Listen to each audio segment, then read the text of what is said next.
Good day, beautiful people. Another Revolution of Ra begins. This, most probably my final New Year message ever. Not because I'm going to end myself, no, but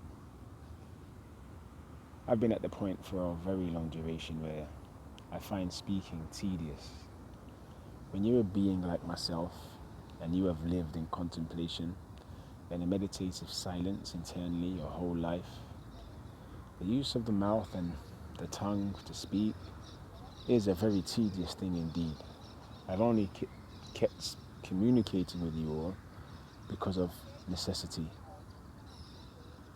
Yet here, after a week being held at Belém Airport in Brazil, I'm not able to have a shower, just using a sink to keep myself clean. Everybody laughing at me, people trying to attack me. I don't think speaking is necessary anymore. Even if there are some of you on earth who are still of value, I care not to speak to you. So this new Revolution of Ra message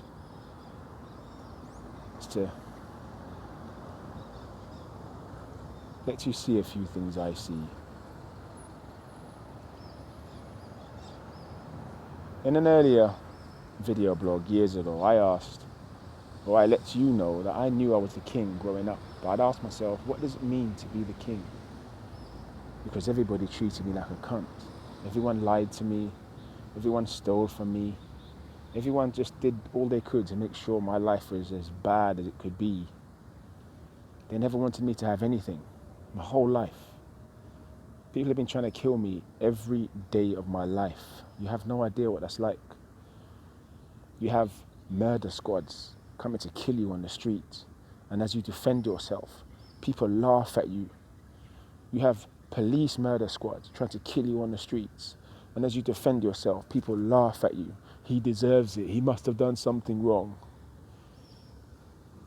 Been poisoned so many times you can't count.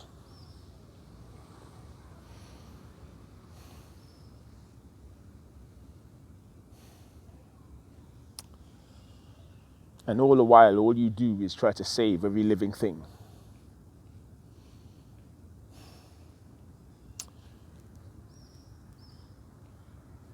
I used to ask myself, why does everybody treat me like this? Am I seeing things, or is everything I observe true? Everything I observed has been true. I've realized that. And then one day in my life, I came across the prophecies, the ones I speak to you all about.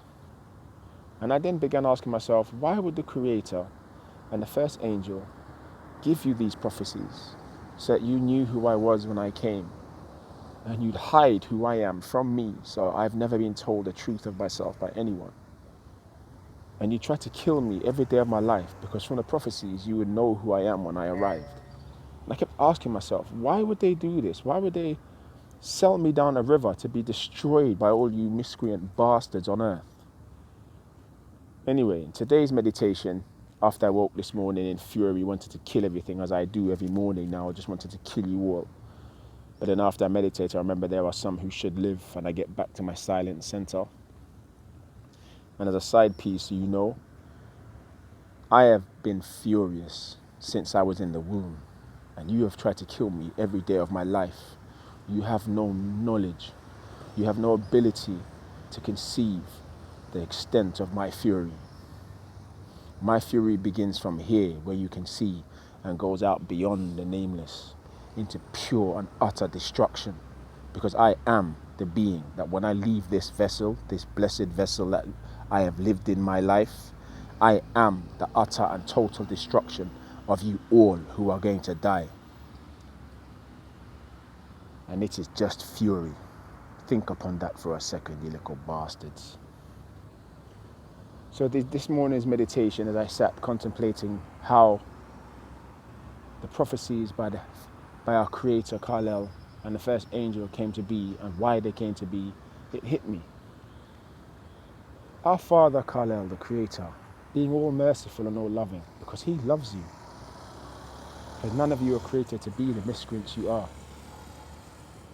Even after all those years of eating our people, even after all those years of trying to bring everything on earth to destruction, including the earth itself, even after killing Him, your Father, the Creator, even as you killed the first angel, His first son, Anai, He sent a prophecy through Anai, letting you all know who I am and what I would do with my life as I observed you all and deemed everything you'd done upon earth as without value, and every one of your spirits weighed up against one bird's feather of no spiritual weight at all, and thus sending you all into the volcanoes, those who deserve it.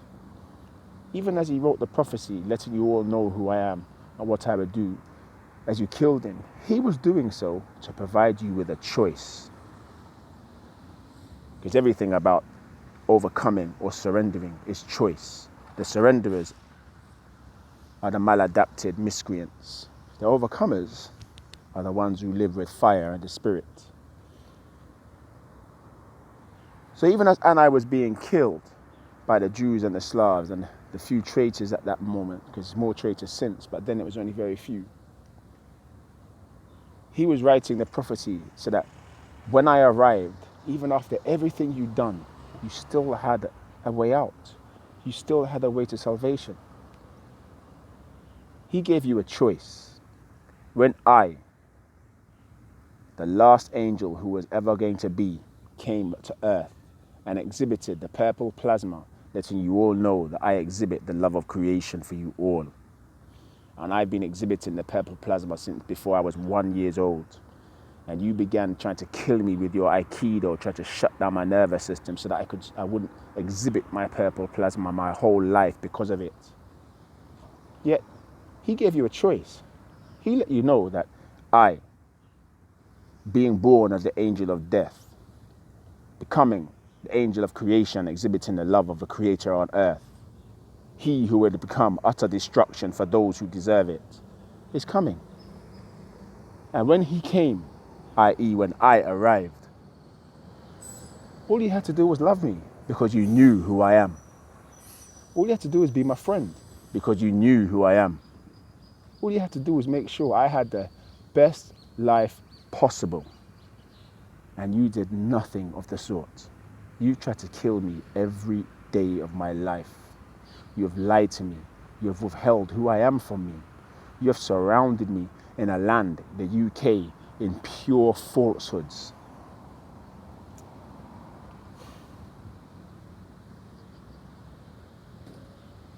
Yet you were told by that prophecy also that I am going to do the things I've done. Not, it's a possibility, I am.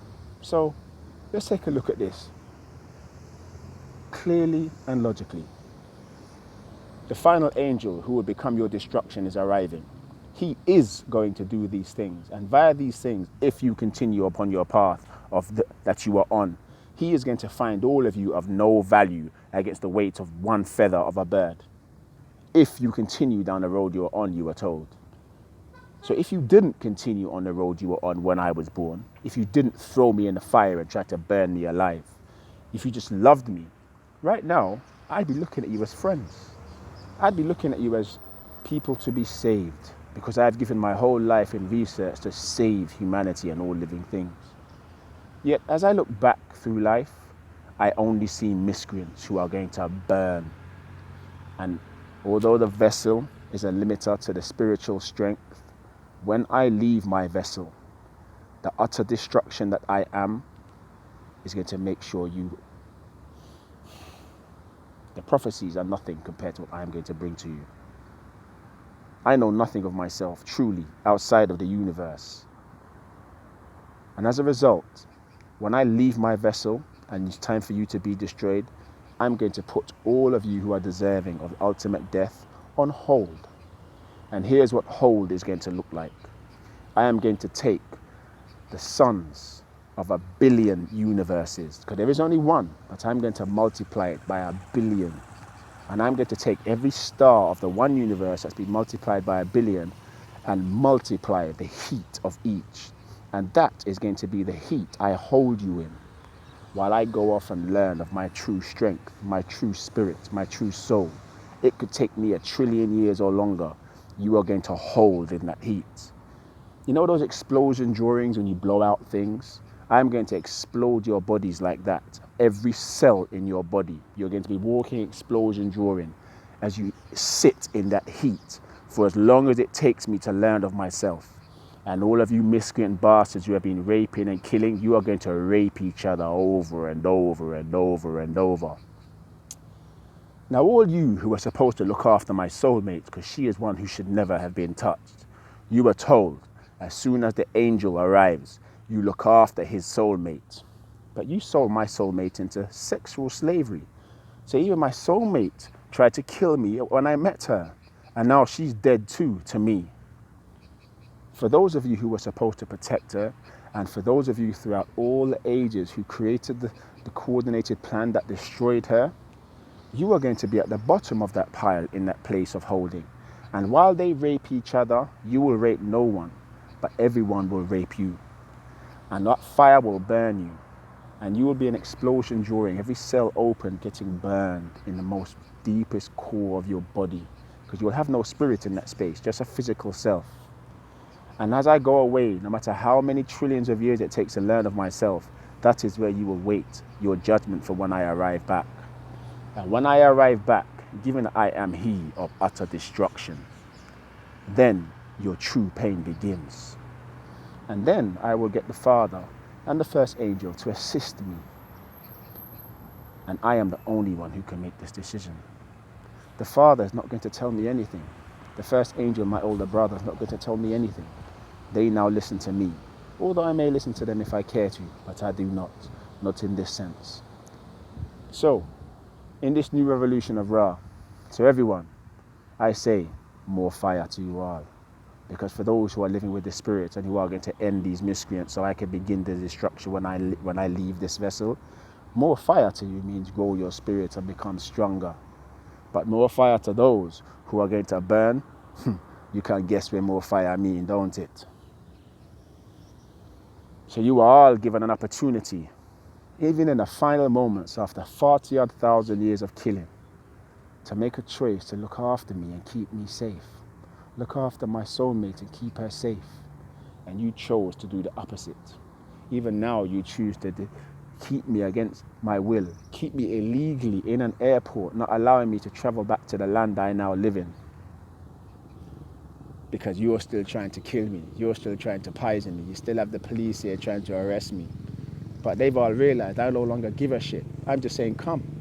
Everyone that touches me, I would break that hand or the arm of the hand that touches me. I have nothing else. You've been trying to kill me every day. You've been attacking me every day. People laugh at me everywhere I go. So it makes no difference. So now you touch me, I break the body part you touch me with, full stop.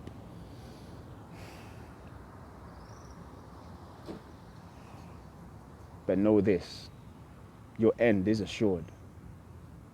Nothing is going to save you. It's only going to get more and more bad the more you keep up this shit. My homes, Mount Tai Shin, the Forbidden City. Yes, the Forbidden City was built for the Emperor when he arrived. And the Emperor is the statue on Mount Tai Shin, me.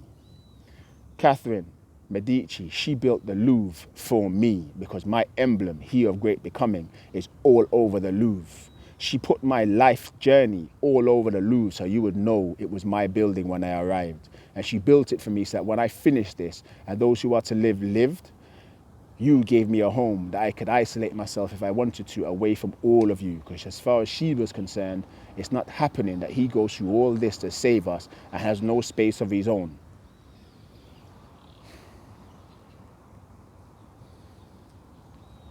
Now you have a final choice. You give me my homes and you remove every Jew and Slav off the earth and you leave me be, either to heal the children that live with me, or if there's no more children because you didn't do it quick enough, that payment you'll receive in due course. You leave me be. You make sure I have no need. You make sure all the food I need is brought there. Until the moment I decide I don't mind seeing you again. And if I never decide to see you again, you make sure I always have what I need until the day I leave this earth. This is your last choice. If you don't, even many of you who are supposed to live are going to burn. because it means you did not remove the Jews of this earth in these final moments. You did not remove the Slavs of this earth in the final moments. You did not remove the traitors of this earth in the final moments. And you left me to die. The only reason I cannot lift my finger and do it myself, and I want to, is because the energy that's within me is pure destruction. And if I allow it to leave me, even the innocence dies. And that cannot happen. As far as I'm concerned, I have lived my life to protect the innocents. So if it means I die to protect the innocents, so be it. Because when I die, you are all fucked. So more fire to one and all in this new revelation of Ra. These are my final new revelation of Ra words, terms ever. And my terms that leave my lips are bond. Every single thing I have said I'm going to do in life, I have done. Everything. I have never gone against my words, never gone against the terms that leave my lips. They are my bond. And for those two of you on earth, you can say, oh, but you didn't come back to us. That is not of my making.